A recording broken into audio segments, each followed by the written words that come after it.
ওরে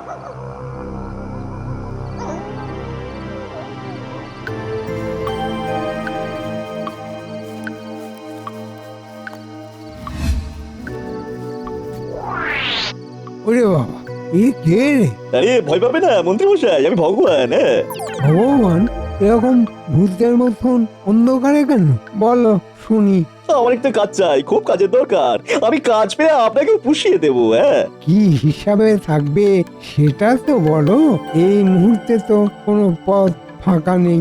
আমি এখন নতুন করে অঙ্কন শিখছি। ও, তার মানে তুমি আঁকাঝোঁকা করছো? হ্যাঁ, গরু মোষ কুকুর হরিণ এদের সব ছবি আঁকতে পারি, মানুষের ছবিও এঁকেছি, মানে আঁকতে পারি। পরে সব খোলসা করে বলবো, এখন এইটুকুই বললাম। দেখি কাল রাজসভায় মহারাজকে বলে তোমার কোনো হিল করতে পারি কিনা। আমি খুব আশায় রইলাম। আরে আপনি তো জানেন না কি ভান্ডার আমার কাছে আছে। হ্যাঁ, তুমি থাকছো কোথায়? ভোজনং যত্রতত্র শয়নং হট্ট মন্দিরে। এরকম ভাবে তো থাকলেই চলবে না। গোপাল বা ওর বানর সেনার চোখে যদি পড়ে যাও তাহলে বিপদে পড়ে যাবে। এই তো আমাকে একবার রাজসভায় ঢুকতে দিন, তারপরে দেখুন গোপালকে কিভাবে তাড়াই। এখন চলো, তোমায় একটা আস্তানা তো দিতে হবে। কোথায় আস্তানা নেব মন্ত্রী মশাই? আপাতত বড়টা ঘটার বাড়ি। তাহলে যাওয়া যাক।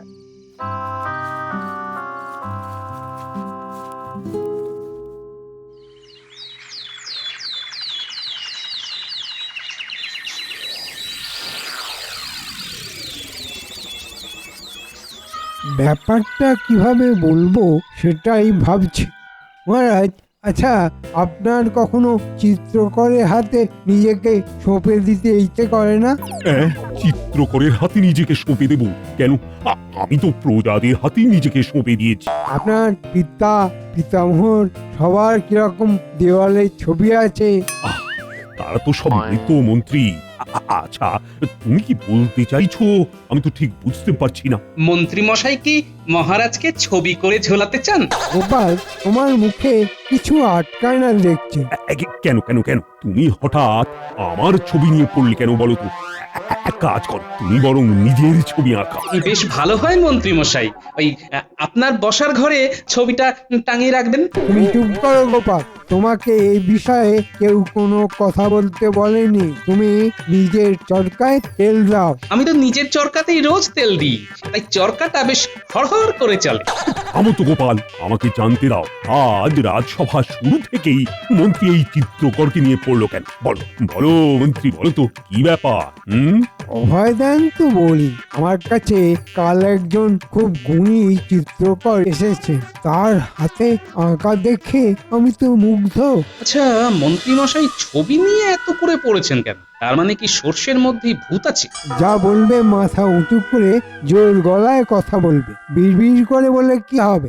দেখুন, রাজ্যের মাথায় অনেক সমস্যা, সেই সব সমস্যা নিয়ে আপনি কোথায় বলবেন তা না, রাজসভা আরম্ভ হওয়ার সাথে সাথে মহারাজের ছবি নিয়ে পড়লেন। একটা গুণী মানুষের পাশে দাঁড়াতে চাই গোপাল।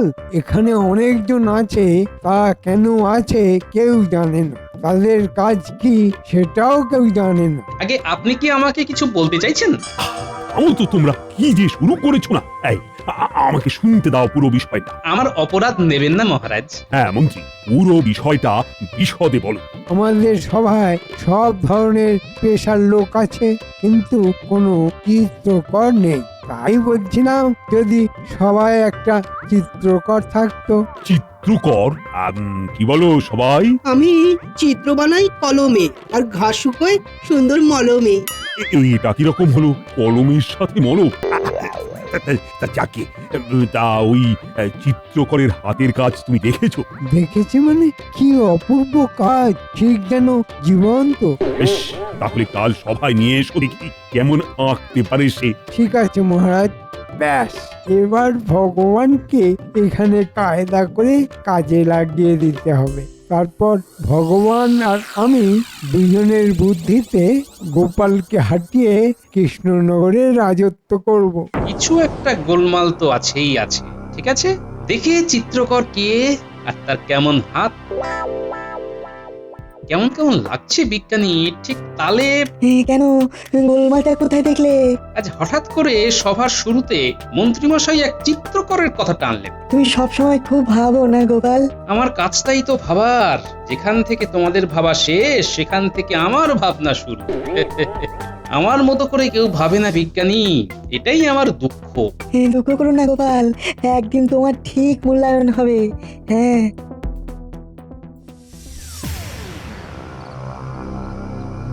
শোনো ভগবান, আমি অনেক কষ্ট করে কাল রাজসভায় যাবার ব্যবস্থা করেছি। দেখো, যা করবে একটু ভেবে চিন্তে করো। আমি এবার এমন একটা ফন্দি করেছি যাতে সাপও মরবে, লাঠিও ভাঙবে না। হ্যাঁ, তা এই কাজে কি আমাদের সাহায্য লাগবে? তা তো লাগবেই। আপাতত তোমাদের ঘরে আমাকে একটু আশ্রয় দাও, কারণ এইখান থেকে একটু কাজ শুরু হবে। আমি আর মন্ত্রী মিলে আমাদের প্রথম কাজ হবে গোপালকে ফাঁসানো। হ্যাঁ, তারপর গোপালকে কৃষ্ণনগর থেকে ঘাড় ধাক্কা দিয়ে বার করে দেব। এবারে আমার আসল কথাটা শোনো, যেটা তখন তোমাকে বলা হয়নি। হ্যাঁ, বলো, হ্যাঁ, সে এখন কোথায়? কৃষ্ণনগরের সীমানায় একটা মন্দিরে রেখে এসেছি।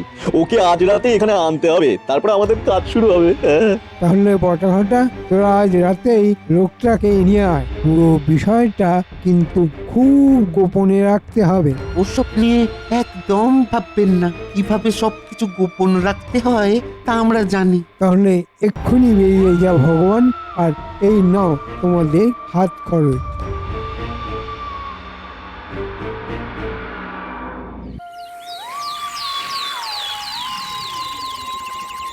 এবার প্রণাম মহারাজ। অধমের নাম চিরঞ্জিত চিত্রকর। হাঁটাটা কিরকম যেন চেনা চেনা লাগছে। গোপাল এরকম ভাবে দেখছে কেন?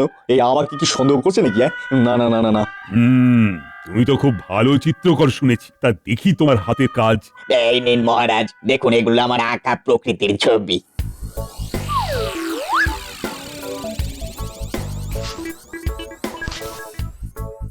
দেখুন মহারাজ, কি জীবন্ত লাগছে। আহা! সত্যি অপূর্ব তোমার হাত। মন্ত্রী, তুমি একটা হিরে খুঁজে নিয়ে এসেছো। তবে আমি সব সময় কি করে কৃষ্ণনগরের ভালো হয় সেটাই ভাবি, কিন্তু কেউ কেউ চায় না। অভিমান করো না মন্ত্রী, এসো এসো, আমরা কাজের কথা আলোচনা করি। যে কটি চিত্র আছে সেগুলো আমি কিনে নেব। মন্ত্রী, চিরঞ্জিতকে নিয়ে খাজাঞ্চির কাছে যাও, আর ওর চাহিদা মতো ওকে খুশি করো। যথাজ্ঞা মহারাজ। আচ্ছা, ভালো কথা। তুমি এখানে আছো কোথায়? আগে মন্ত্রী মশাই আমাকে ওনার কাছে রেখেছেন। এখন জানতে হবে এই চিরঞ্জিত চিত্রকরটি কে। এসো এসো, ও ভাই চিরঞ্জিত চিত্রকর, তোমার পুরস্কার নিয়ে যাও। আর একটা কথা, কাল থেকে আমার এই রাজসভায় তুমি এসে আমার রাজসভাকে মহিমান্বিত করবে। এই যথাজ্ঞা মহারাজ। গলাটা কিরকম করে কথা বলছে? চিত্রকর ভাইয়ের গলাটা কি একটু বসা, মানে ধরা কি? হ্যাঁ, মানে আমার এই গলাটা আমার জন্ম থেকেই। কি আর করা যাবে গোপাল, এক একজনের ভাগ্যে এই রকম হয়। গোপালের গলা নিয়ে পড়ো না, এর হাতের আঁকা নিয়ে পড়ো। আপনি একদম ঠিক বলেছেন। এরপর আর ভুল হবে না। কথাটা মনে থাকে যেন। তুমি কি ভাবছো গোপাল? গোলমাল, বিস্তর গোলমাল বিজ্ঞানী। এই চিত্রকর মানুষটি গভীর জলের মাছ। গভীর জলের মাছ গভীর জলে থাকুক, এখানে কেন? আমাদের মন্ত্রী মশাইও তো হাঙড় হয়ে বসে আছে, সুযোগ পেলেই মহারাজের কোষাগার একেবারে ফাঁকা করে দেবে। উপায় কি গোপাল? ভাবতে হবে বিজ্ঞানী, ভাবতে হবে। আপাতত একটু চোখ কান খুলে রাখা। যাও, তোমরা তোমাদের বাড়ির পথ ধরো, আমি একটু ঘুরে আসি, বুঝলে?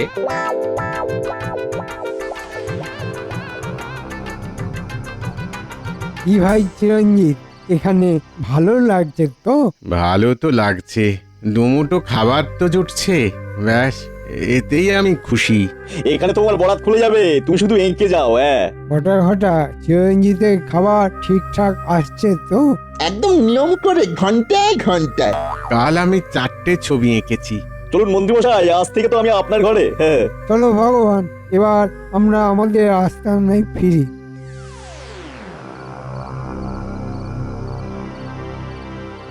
আচ্ছা, সব সময় কিন্তু গোপালকে এড়িয়ে চলবে। ওটা আমার উপর ছেড়ে দিন। আগে মহারাজের বিশ্বাস অর্জন করি, তারপরে গোপালকে দেখবো। হ্যাঁ, তোমার এই কথা শুনে মনটা তুলুক দিয়ে নেচে উঠল ভগবান। আমার দীর্ঘদিনের প্রচেষ্টা পূর্ণতা পাবে। আপনি শুধু দেখে যান আমরা কোথা থেকে কোথায় চলে যাই। আচ্ছা ভগবান, মহারাজ যদি তোমাকে নিজেকে আঁকতে বলেন? হয়ে যাবে, হয়ে যাবে। শুধু চিরঞ্জিতকে মহারাজ দর্শন করিয়ে দিতে হবে। তারপরে দেখবেন খেলা, ও ঘরে বসে ছবি আঁকবে আর আমরা অর্থ উপার্জন করব। আজকের উপার্জনটা মন্দ হয়নি, সবাইকে দিয়ে থুয়ে আমাদের দুই ভাইয়ে বেশ ভালোই আসবে। এরকম করেই চলতে থাকুক।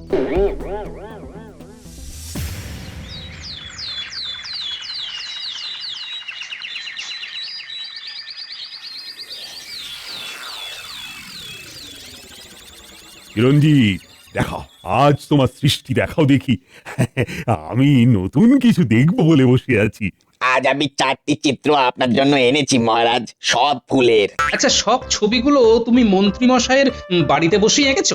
আগে হ্যাঁ মহার মশাই। বাহ, তাহলে মন্ত্রী মশাই আপনি কি ভাগ্যবান, এই সুন্দর চিত্রকরকে সেবা করার সুযোগ পাচ্ছেন। এই রে, খুব গোলমেলে লাগছে তো, খুব সাবধানে থাকতে হবে। আমাকে আঁকতে পারবে চিত্রকর? নিশ্চয়ই পারবো। আমাকে হাল ধরতেই হবে, মানে গোপাল যা ধরিবার ঠিক ধরে ফেলবে। চিরঞ্জিত, মহারাজকে তোমার আঁকা ছবিগুলো দেখাও, মহারাজ খুব খুশি হবেন। হ্যাঁ, দেখাও দেখাও, আগে তোমার আঁকা ছবিগুলি দেখি। আমাকে ভার মশাই দেরি করে দিচ্ছেন। তুমি আমার সবার একজন রত্ন, তুমি আমার সাথে কথা বলবে। গোপাল, তোমার প্রয়োজন হলে রাজসভা শেষ হলে মন্ত্রীর সাথে মন্ত্রীর ঘরে গিয়ে চিরঞ্জিতের সাথে যোগাযোগ করবে, বুঝলে? কথাটা মনে থাকবে তো? থাকবে মহারাজ। এসো এসো চিরঞ্জিত, দেখাও তো তোমার হাতের কাজ।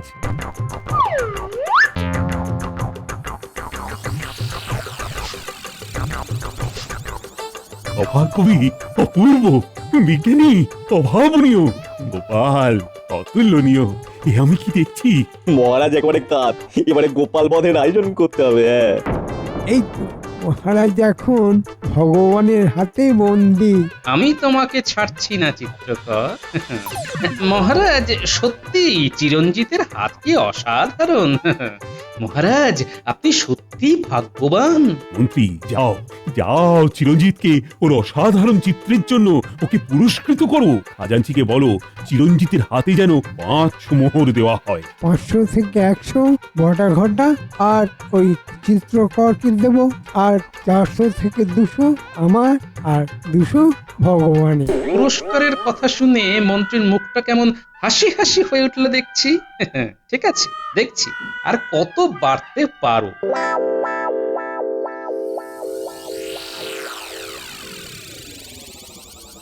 কি গো, কি ভাবছো? ঘরে এসে থেকে তুমি কেমন ভাব সমাধিতে চলে গেছ? বলি খিদে তেষ্টা নেই নাকি? মনের মধ্যে অনেক চিন্তা, অনেক খটকা গিন্নি। কি করে খটকা দূর করব সেটাই ভাবছি। কেন, চিন্তার কি হলো? অনেকগুলো খটকা। প্রথম খটকা গলা। গলা? কার গলা? তারপর ওর হাঁটা চলা কেমন যেন চেনা চেনা, কোথায় দেখেছি দেখেছি মনে হচ্ছে। কার হাঁটা চলা? কার সম্পর্কে বলছো তুমি? তারপরের খটকা মন্ত্রী আর চিত্রকরের গা ঘাসাঘাসি। কি যে বলছো ছাই, কিছু বুঝতে পারছি না। ওগো, হাওয়া বাতাস লাগেনি তো তোমার? গোপাল দাদু, তুমি আমাদের ডেকেছিলে? বলো কি দরকার? তাই তো, আমার বিপদ তারণীরা এসে গেছে। এবার তো বলো তোমার খটকাগুলো। বলবো বলবো, সব বলবো। শোন বাছারা, তোদের উপর একটা বিরাট দায়িত্ব দিচ্ছি, মন দিয়ে শোন। কৃষ্ণনগরে একটা খুব গোলমেলে লোকের আবির্ভাব হয়েছে। গোলমেলে?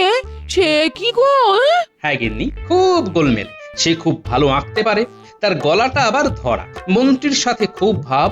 মন্ত্রী আর চিত্রকর মিলে রাজার রাজকোষ ফাঁকা করার অছিলায় এই কৃষ্ণনগরে এসেছে। আমাদের কি করতে হবে শুধু বলে দাও। কাল থেকে তোদের কাজ হলো লুকিয়ে মন্ত্রীর উপর নজর রাখা। মন্ত্রী রাজসভার পর কোথায় যায়, ঠিক আছে গোপাল দাদু। মন্ত্রী যেন তোদের কোনো রকমে দেখতে না পায়। ঠিক আছে, তাই হবে। আমাদের দেখতে পাবে না। ব্যাস, আমি নিশ্চিন্ত।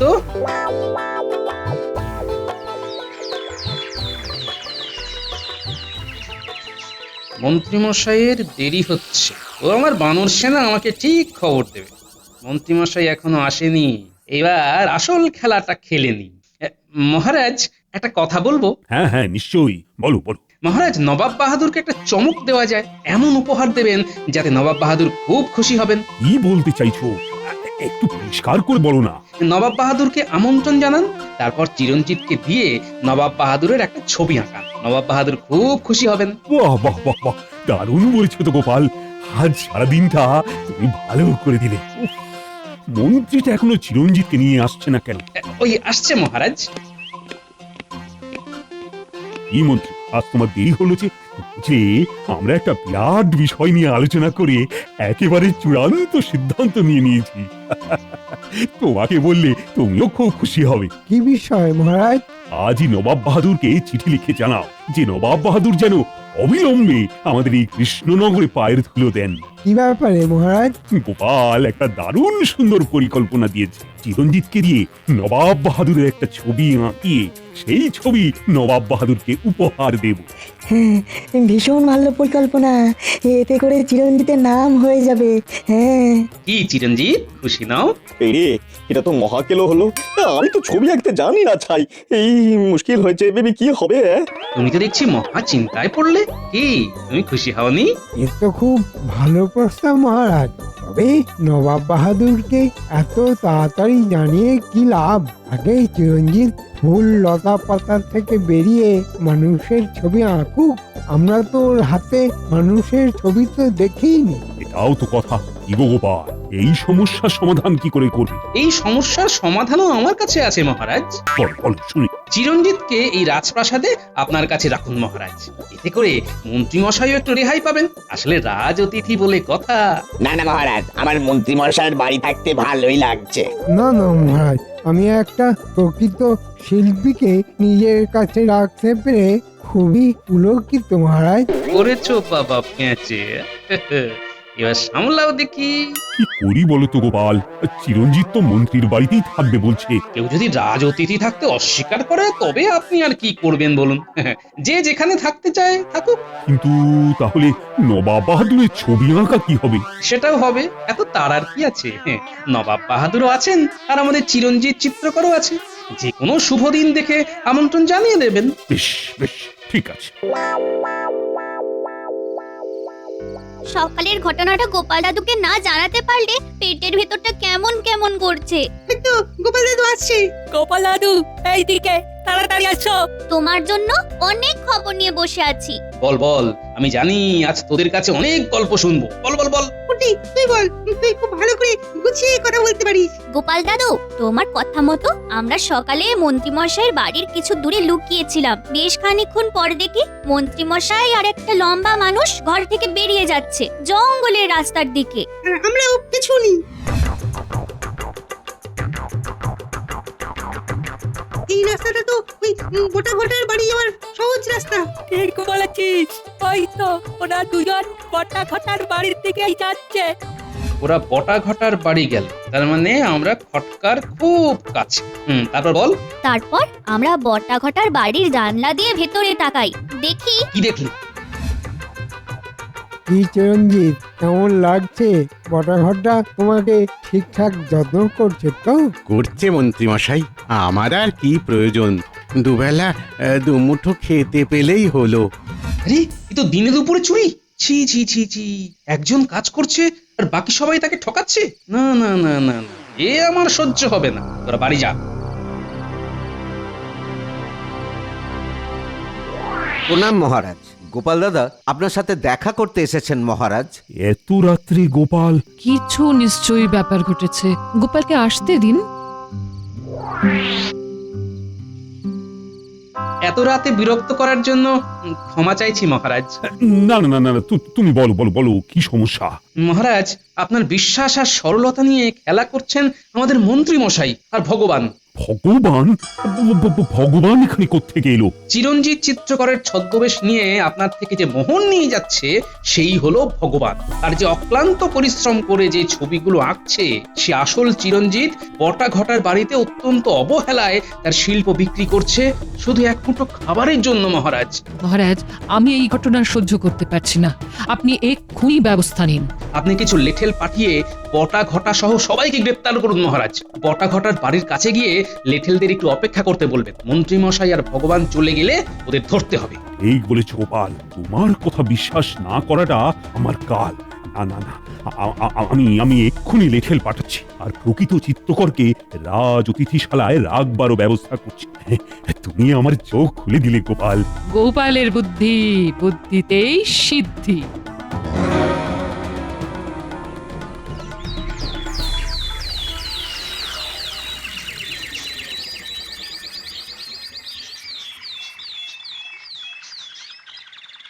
কি গোপাল, তোমার আজ এত দেরি হলো? মহারাজ, ওই চোর পেয়াদা খেলতে গিয়ে একটু দেরি হয়ে গেল। চোর পেয়াদা খেলা, লোটো হাজার মেলা। তা কে চোর আর কে পেয়াদা? পেয়াদা আমি, আর চোর তা চিরঞ্জিত চিত্রকর। আজ এক্ষুনি আমার ছবি আঁকো। মহারাজ, মহারাজ এসব কি হচ্ছে? এসব কি হচ্ছে মহারাজ? কি আর করা যাবে বলো চিত্রকর, গোপাল তো আমার বড় প্রিয়, তাই ওর একটা ছবি রাজসভায় থাকবে, তাই আমার আদেশ তুমি আঁকো। সর্বনাশ, কোথা থেকে কি হলো? মহারাজ, আমি সভাজ্ঞবি, আমারও চাই একটা ছবি। কি ভগবান, কি ভাবছো? ধর্মের কল কিভাবে বাতাসে নড়ে? কি ভগবান, নকল চিরঞ্জিত ছেড়ে আসল চিরঞ্জিতকে গোটা ঘটার বাড়িতে রেখে তো ভালোই ব্যবসা ফেলেছিলে। ওরই আসল চিরঞ্জিতকে নিয়ে এসো। ইনি হলেন আসল চিত্রকর চিরঞ্জিত। আজ থেকে এই চিরঞ্জিত হলো আমার রাজসভার একজন রত্ন, আর নকল চিরঞ্জিত ওরফে ভগবান আর আমার মিথ্যেবাদী মন্ত্রীকে 1 মাসের কারাগার আর রাজপ্রাসাদের তোরণ থেকে বাজার পর্যন্ত নাক খত দিতে হবে। ক্ষমা করুন মহারাজ, আমার নাক তো ভোঁতা হয়ে যাবে। শুরু করো, শুরু করো। আর এই পুঁটি উল্টে দল, তোদের কাজ হলো ওদের পেছন পেছন যাওয়া। যেমন কর্ম তেমন ফল।